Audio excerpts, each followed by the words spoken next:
To moonwalk, start by putting on a pair of socks so you have as little friction as possible while you're learning. Then, standing on a smooth surface, place one foot directly in front of the other. You want the width between your legs to be about 4 inches, which will help you keep your balance. Next, lift your back heel up so you're standing on your toes. When you're ready, slide your front foot straight back so it passes behind your other foot.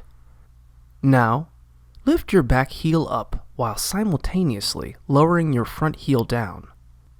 Once you've done that, slide your front foot straight back so it passes behind your other foot. From there, lift your back heel while dropping your front heel at the same time. Put it all together by smoothly alternating which foot you use to slide backwards, and you're moonwalking.